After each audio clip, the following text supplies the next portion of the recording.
and welcome back to another stream. We're live on YouTube today, and we're doing something that I didn't actually expect I was going to be doing today.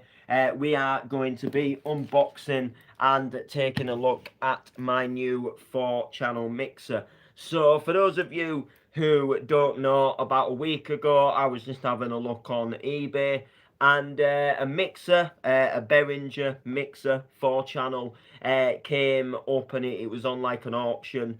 It was at quite a cheap price, so at the time I just thought, you know what, I'll leave it on watch and I'll see what happens with it. And then maybe me, things got in the way, like life just carried on, and I just totally forgot about it. And then on Wednesday, I got a notification to say there was 10 minutes left on the auction.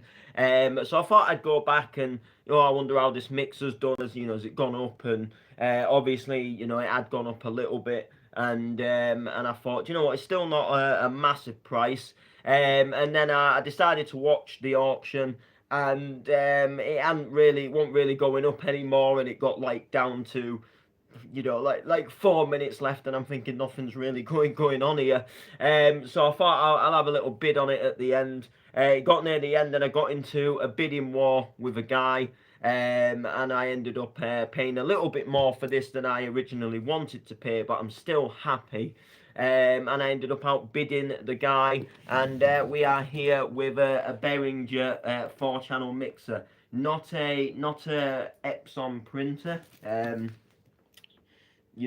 It's obviously second hand, so it's obviously the guy hasn't had the original box. However, he did say, and it did say that the mixer was in like really good condition, and it's only been used a couple of times, but it's obviously just lost that original box. So let's get rid of that, because you don't need to be looking at where I live.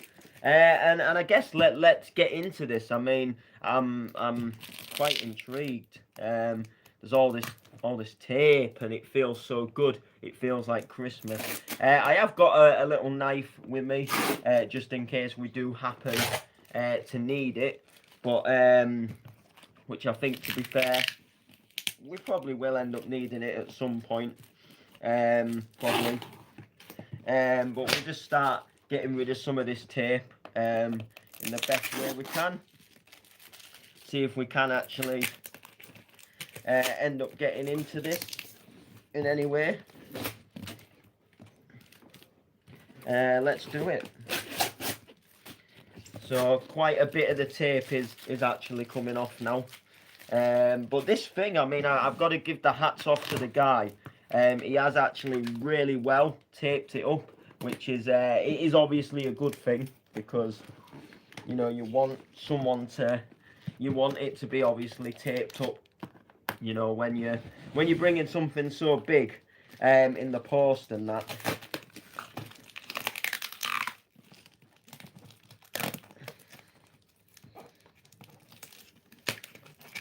Let's have a skeg. So get some of this tape off. It's actually really hard, which I want it, like I say, I want it to be hard, because obviously the guy himself, it shows that he's wrapped it up well, so that's good. That is like obviously what we want. It's just all about breaking into that box. Right, we're gonna have to maybe go in with the knife. Yeah, that's better. I probably should have done this from the off.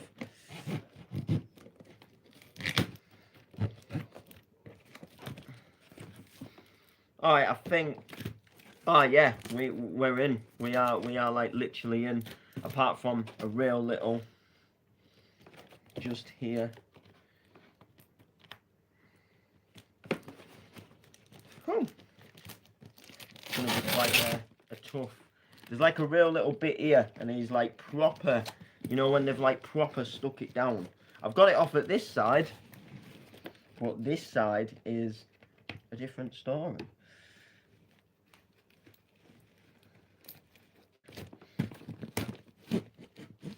Boom. I think we're in. I think we're in. Please don't. If I've been sent a printer, I'll print some out, but I won't be happy. No, I think it. Like I say, I think it is. In a lot of sense, I think it's just in. Oh yeah, I think there's a mixer in there for sure. Wow. Do you know what? To say this is second hand, I've got to give the hats off to the guy because he really has. He's gone to, pardon. He's gone to town on you know, like packing this up well. So I'm very, very, you know, in that sense, I'm very happy. So here's the power key, power lead. Which is good. Obviously, you're not going to get all your like RCA cables and stuff, but you know they'll transfer from my old mixer, you know. But the power lead is just your 3-pin kettle lead. I've got that on the old mixer anyway, but I don't know what I'm gonna do with the old mixer yet because it's not broken as such. Like it still works, but it's got a few little dodgy things wrong with it. So if I do sell it, I might just have to list, you know, like them dodgy things that are obviously up with it. Right. The big boy is ready to come out now. It actually feels quite light to say that it's, you know, to say it's a mixer. Again, I've got to give the hats off to the guy who was really well. This is by far the best second-hand thing that I have bought that has come like well packaged up, because I've bought things before where you'd think like, do you know what, they could have like pardon, they could have wrapped this up properly and they could have like, you know, brought it in the transit a little bit better. But hats off to the guy, and I actually did not think it was going to come today, to be honest. But there we go.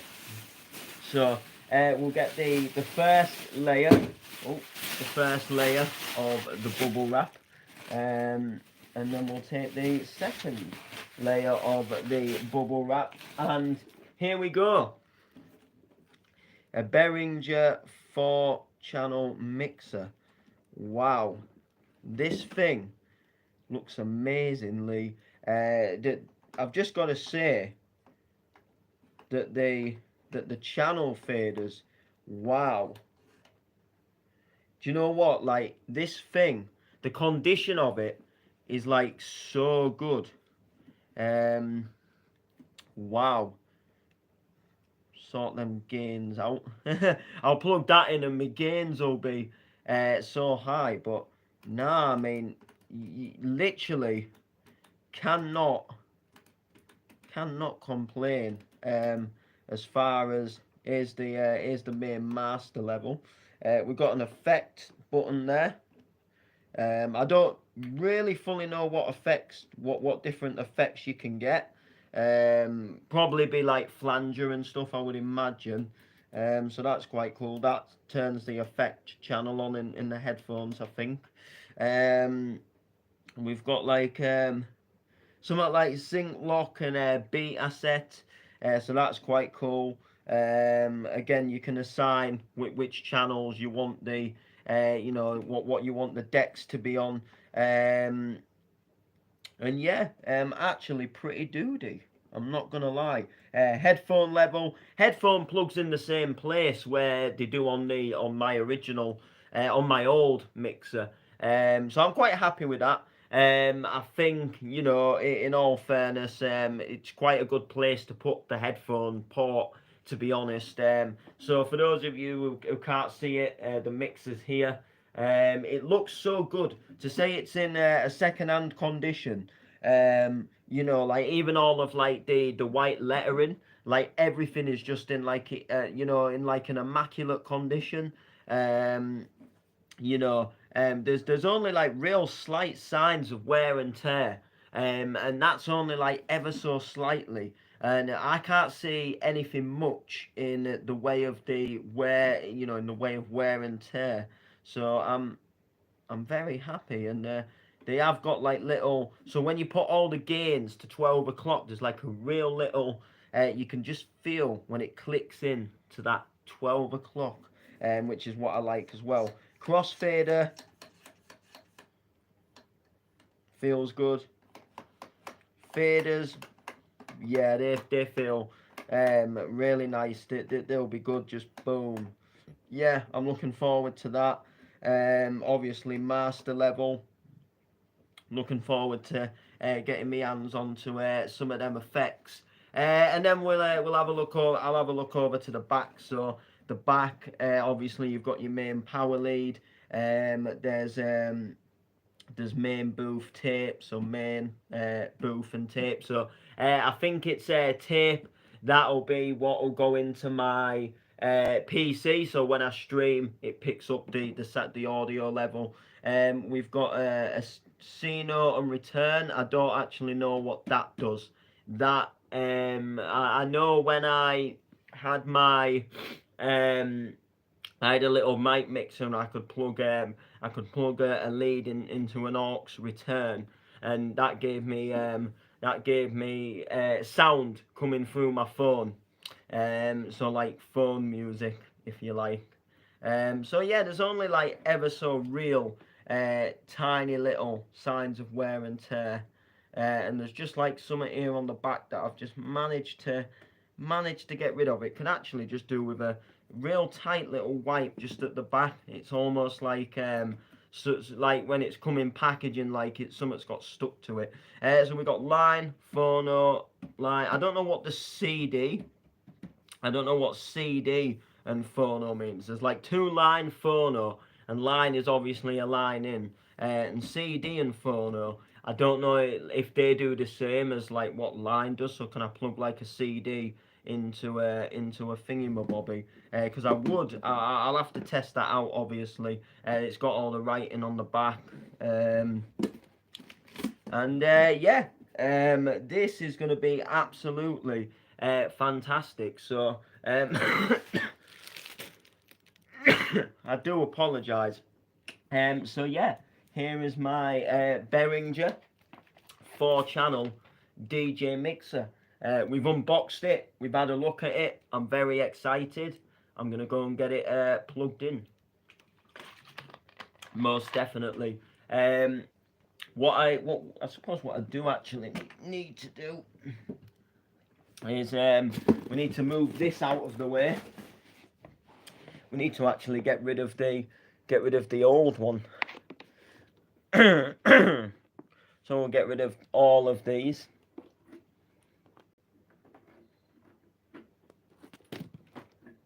Boom. The mixer, my old mixer has come to papa. Here we go. So here we go. Here's the old one. And as you can see, mine is in actually a lot worse condition. Don't know if you can hear that, something's rattling inside of it. The faders itself, if I go too hard on this fader,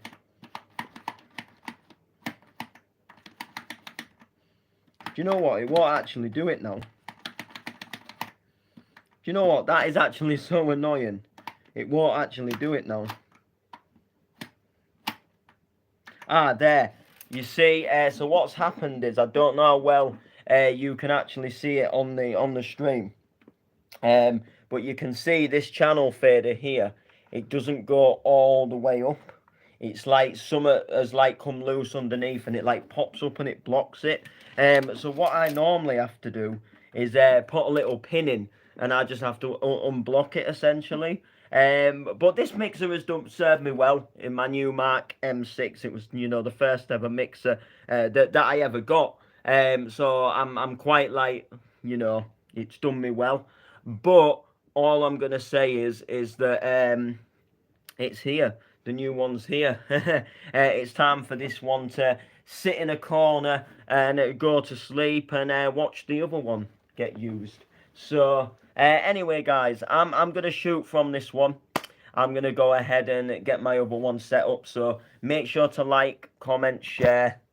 Peace. Boom.